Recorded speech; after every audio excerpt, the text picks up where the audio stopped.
Berikan pada kami hati yang mengasihi jiwa-jiwa yang belum mengenal kasih Bapa.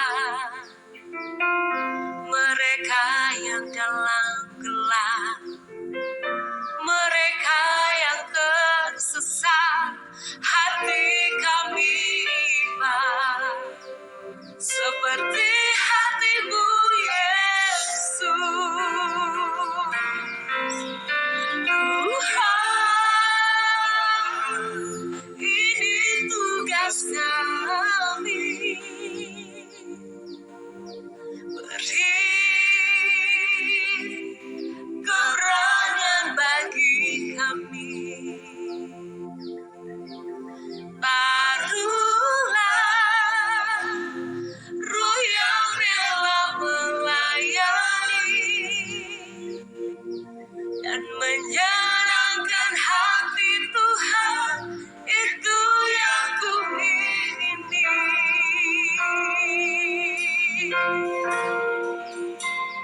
Shalom, saudaraku yang dikasih Tuhan, kembali lagi bersama Bu Maria. Di hari ketiga kita berdoa puasa, menantikan pencurahan Roh Kudus. Mari kita lebih lagi mencondongkan hati kita kepada Tuhan, melekatkan hati kita lebih lagi kepada Tuhan. Kita percaya sumber kehidupan kita hanyalah Tuhan. Biarlah kita terus terhubung dengan Tuhan, terhubung dengan Roh Kudus, Roh yang menolong kita, memampukan kita untuk menyelesaikan rencana Tuhan dalam kehidupan kita. Mari kita naikkan satu pujian. Roh-Mu yang kudus penuhiku, mengalir dalamku.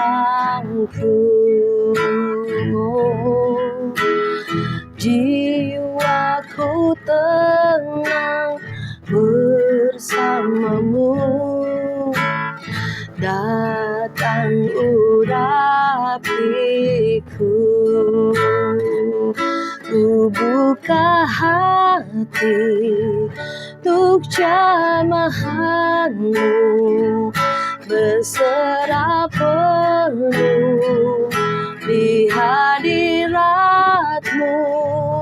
Kau ambil alih seluruh hidupku, di altar-Mu menyembah-Mu. Haleluya.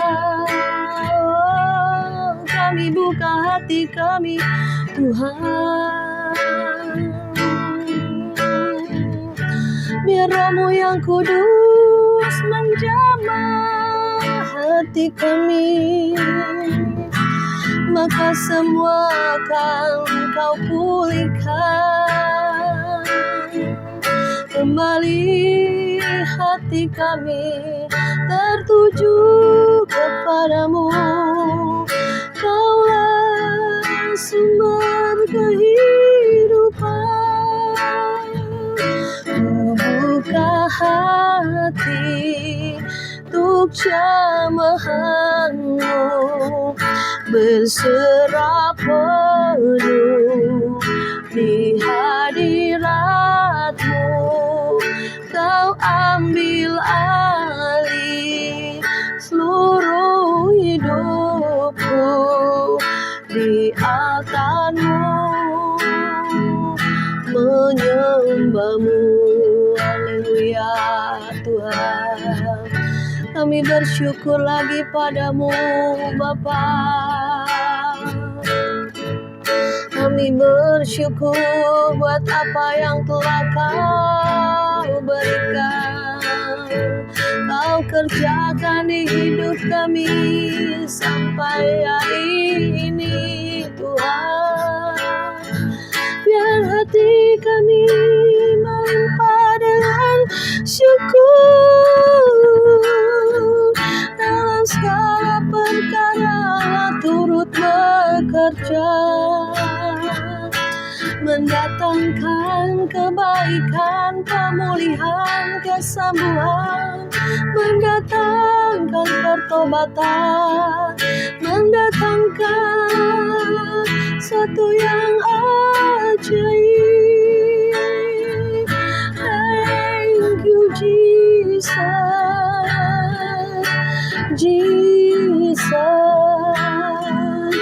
Jesus.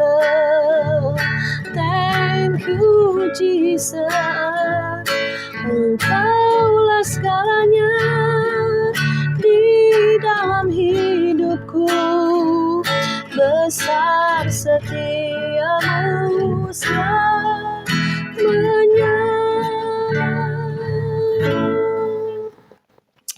Puji nama Tuhan, saudara. Pada hari ini Tuhan memberikan inspirasi firman yang Tuhan berikan untuk pencurahan Roh Kudus. Kemarin kita sudah bahas, kita harus memiliki hati yang haus dan lapar akan Tuhan. Ada orang, saya perhatikan, nggak cinta Tuhan, nggak lapar akan Tuhan, apalagi bicara soal agama atau bicara soal Tuhan, dia paling anti, paling nggak mau, pokoknya pakai logika, pokoknya kerja, pokoknya uang, apa yang dipikirkan yang di dunia. Tetapi Tuhan bilang, kita harus condongkan hati kita kepada perkara yang di atas, perkara Tuhan. Kita harus miliki hati yang haus dan lapar akan Tuhan. Karena setiap hati manusia ada satu ruangan yang hanya bisa diisi dengan Tuhan. Dan sehingga manusia mengalami kekosongan. Oh, gue kalau punya uang gue bahagia. Ternyata udah banyak uang, udah kaya, tambah kosong ya. Oh, mungkin gue udah tenar, gue udah terkenal, gue bahagia, gue bangga. Tetapi pada saat dia tenar, pada saat dia mencapai apa yang diimpikan, ternyata tambah kosong, saudara. Kemarin juga ya, anak saya juga pernah cerita, Mami, kadang saya pengen nih mobil yang mewah, mobil yang mahal. Tapi pada saat dia sudah beli, sudah memiliki, kayaknya biasa aja gitu loh. Gak ada hal-hal yang membuat dia bahagia atau gimana. Itulah manusia ya saudara. Kalau belum mendapatkan, dia ingin cepat mengejar untuk mendapatkan. Tetapi setelah mendapatkan, biasa-biasa aja. Gak ada sesuatu yang membuat dia tuh bahagia. Saya perhatikan begitu ya. Jadi saudara, apa sih yang membuat kita bahagia? Apa sih yang membuat kita senang, tenang, damai? Ternyata inilah saudara ya.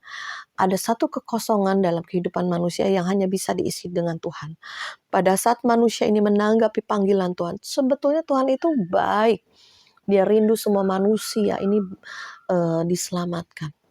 Ya, banyak yang dipilih, banyak ya, Tuhan pilih banyak. Sedikit yang dipanggil, sedikit yang setia. Biarlah kita golongan yang dipanggil Tuhan dan setia sampai garis akhir. Jadi sebetulnya kasih Allah itu tidak memandang bulu ya. Baik orang fasik, orang benar, orang berdosa, orang yang beda suku, agama, apapun Tuhan mengasihi. Tetapi yang membedakan bahwa kita ini menanggapi panggilan Tuhan nggak? Kita ini klik nggak sama Tuhan? Kita ini percaya nggak bahwa ada satu kuasa yang di luar kita, yaitu Tuhan, itu sebetulnya sudah ditaruh pada saat manusia ini lahir ya ke dunia ini. Bahwa ada satu kekuatan di luar kekuatan manusia. Makanya ada jalannya salah ya. Bisa kekuatan dari dunia, dari kuasa kegelapan, dari kuasa-kuasa lain. Manusia juga punya kekuatan tersendiri. Tapi pada saat kita ambil kuasa dari Tuhan, mencari kuasa yang dari Tuhan, mengandalkan Tuhan, maka itulah yang akan membuat kita bahagia, membuat kita tenang. Ya, jangan pakai kekuatan sendiri, tapi andalkan Tuhan, minta kekuatan yang dari Tuhan. Makanya di dalam Kisah Rasul 1 ayat 8, aku telah memberikan kamu kuasa. Kuasa apa? Kuasa Roh Kudus, kuasa Tuhan. Ya, kuasa Tuhan Yesus itu yang diberikan supaya mampukan kita untuk hidup benar, hidup kudus, berjalan dalam pertobatan, dan kita terus minta pewahyuan-pewahyuan baru, tuntunan-tuntunan baru, sehingga kita dalam kehidupan perjalanan kita dengan Tuhan bukan sekedar agama, tetapi berjalan bersama Tuhan. Ya, saya juga orang awam, saya juga bukan pendeta sekolah teologi ya, tetapi saya mungkin mewakili banyak sekali orang-orang Kristen ya, mungkin yang jadi pendeta ya 10%. Nah yang jadi jemaat ya kayak kita-kita, tapi Tuhan bawa saya menjadi seorang penginjil, seorang pendoa ya. Nah kita ini orang awam Ya, kita ini dipanggil Tuhan, Tuhan tidak melihat, oh dia pendeta, oh dia ini, mungkin dia lebih peka, mungkin dia lebih pintar teologianya. Enggak, saudara. Kekristenan itu berjalan bersama Tuhan, kita bisa lebih peka dengan Tuhan, dan kita juga bisa mengusir setan, kita bisa juga melakukan mujizat, karena apa? Kuasa yang sama yang diberikan 2000 tahun yang lalu itu ada pada kita. Oleh sebab itu ayo kita bergerak ya. Ayo kita berdoa, ayo kita menjadi saksi Tuhan. Ayo kita selesaikan rencana Tuhan di bumi ini, yaitu membawa banyak jiwa-jiwa datang dalam pertobatan kepada Yesus, dan kita juga terus semakin dekat sama Tuhan, semakin intim dengan Tuhan. Saya kadang lagi mau tidur, mau apa, kita bisa berjaga-jaga senantiasa, berdoa senantiasa, itu bisa 24 jam. Pada waktu kita tidur, pada waktu kita berjalan, pada waktu kita melakukan aktivitas kita, hati kita tertuju sama Tuhan, ngobrol sama Tuhan. Ya saudara, apapun juga, ayo, Tuhan itu lebih dari seorang sahabat, lebih dari seorang suami, lebih dari seorang anak, apapun juga, Tuhan lebih dari segalanya. Ya saudara, mari kita bacakan firman Tuhan yang ditaruh di dalam hati pikiran saya. Saya seringkali, Tuhan apalagi mau disampaikan 10 hari kita ngambil doa puasa ini. Kadang kemarin masih kurang ini ya, serak suara saya. Di hari ini baru bisa menyampaikan. Kita baca di dalam Matius 3 ayat yang 11. Aku membaptis kamu dengan air sebagai tanda pertobatan. Jadi baptisan air itu baptisan pertobatan. Harus diselamkan. Kenapa? Dikubur. Ya, sebagai lambangnya, tandanya dikubur itu diselamkan, ditutup oleh tanah ya, bangkit kembali hidup baru. Tetapi ia, yaitu Yesus yang datang kemudian daripadaku, lebih berkuasa daripadaku, dan aku tidak layak melepaskan kasutnya. Ia akan membaptis kamu dengan Roh Kudus dan dengan api. Jadi baptisan pertama dilakukan oleh manusia, oleh hamba-hamba Tuhan, baptisan air, baptisan pertobatan. Dan 2 baptisan lagi dilakukan oleh Tuhan Yesus sendiri, yaitu baptisan Roh Kudus dan baptisan api, api pengujian. Ya saudara, jadi secara roh Tuhan Yesus datang kepada kita untuk dibaptis Roh Kudus, dan juga untuk diuji, baptisan api. Kalau engkau imanmu terbuat dari jerami rumput dan kayu kering akan habis. Ya, jika engkau membangun rumahmu di atas pasir, datang badai hidup akan habis. Imanmu akan habis, engkau akan murtad ya. Tetapi kalau orang yang bijaksana mendirikan rumahnya di atas batu karang, ya, membangun dari emas, dari permata, dan dari perak, ya, dibakar, makin dibakar dengan api pengujian, makin lulus naik tingkat. Engkau tidak kecewa, engkau tidak pahit, engkau tidak murtad, maka engkau akan menjadi emas yang dimurnikan. Ya saudara, jadi ada 2 baptisan lagi, baptisan Roh Kudus dan baptisan api. Lanjut. Ayat 12, alat penampi sudah di tangannya, yaitu tangan Yesus. Ia akan membersihkan tempat pengirikannya dan mengumpulkan gandumnya ke dalam lumbung.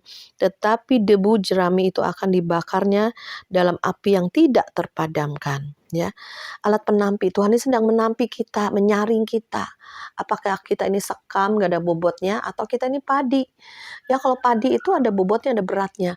Pada saat padi ini dibersihkan Tuhan, maka Tuhan akan masuk ke dalam lumbungnya Tuhan ya, dikumpulkan gandum itu di dalam lumbung Tuhan. Tetapi jerami, debu akan dibakar dalam api yang tidak terpadamkan. Jadi saya mau mengatakan di sini bahwa baptisan Roh Kudus itu memang ada. Kita harus mengalami. Kenapa? Kita ke depannya nggak akan kuat. Kita ke depannya akan murtad. Kita ke depannya ada kesusahan, ada penderitaan, ya, ada kegoncangan nih. Kemarin saya dengar ya lagi saudara ya, kembali merebak kemarin di Singapura COVID ya.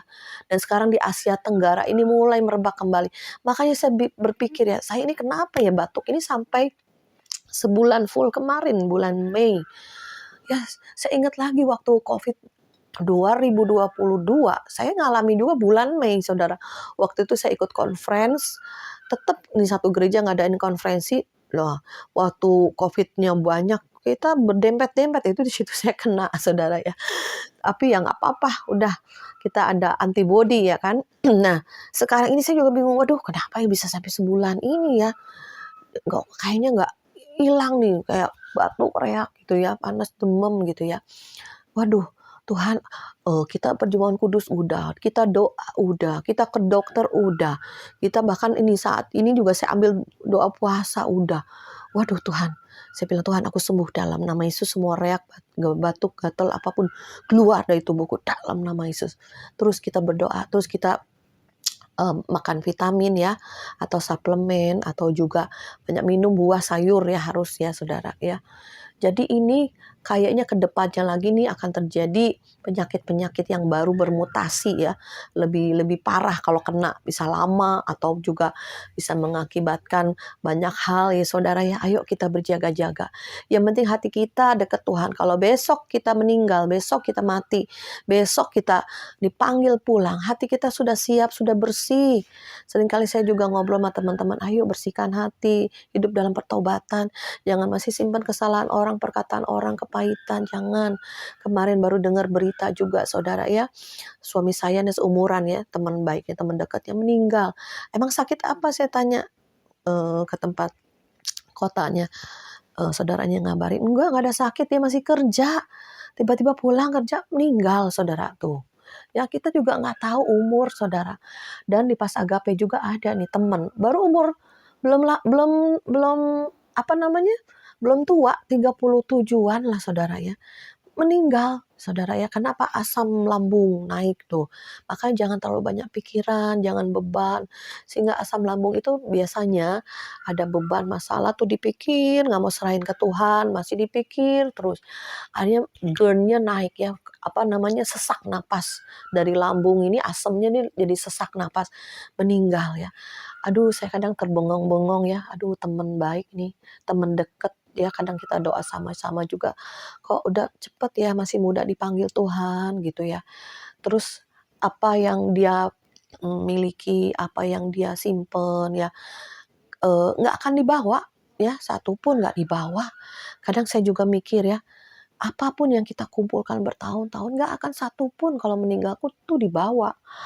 Cimaria mau nggak nih baju-bajunya banyak yang masih bagus-bagus gini gini gini. Boleh boleh boleh, banyak saudara, bagus-bagus bajunya. Jadi saya mau berikan bagi teman-teman di mana-mana ya, yang membutuhkan saya bagikan lagi. Jadi saya kadang merenung berpikir hidup manusia itu tak akan lama ya saudara. Mari lebih dekatkan sama Tuhan, mari minta kekuatan yang dari Tuhan, mari hidup kita menjadi berkat.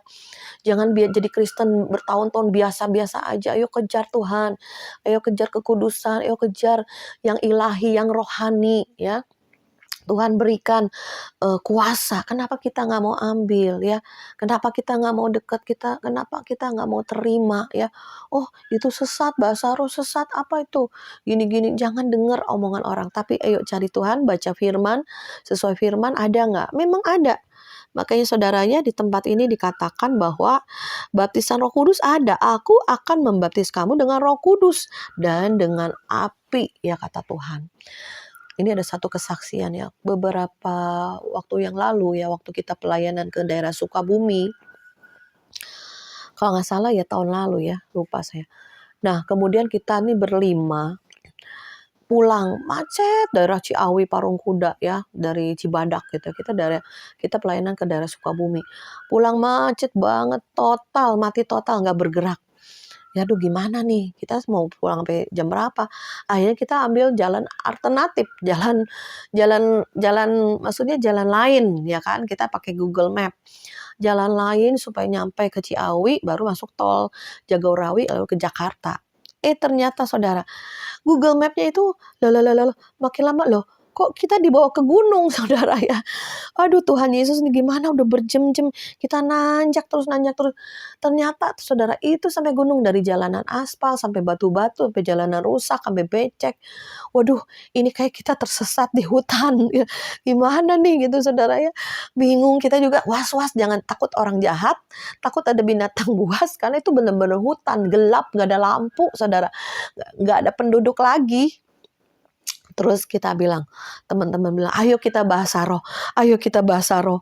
Kita nggak tahu mesti gimana lagi. Terus kita bahasa roh yang kenceng, sikarababa, huraba, sikarababa. Bahasa roh itu tiba-tiba kita bisa meluncurkan ya, meluap di mulut kita. Tapi kita tuh nggak apa namanya, bukannya kita nggak sadar, kita bisa stop, kita bisa berbahasa roh, kita juga bisa stop, bisa ada penguasaan diri ya.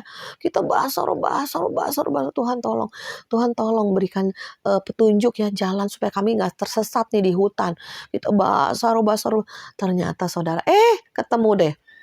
Mulai orang-orang kampung, Pak kesini Pak, jalannya kesini Pak. Jadi ada yang guide gitu ya, yang ayo ikutin motornya dia.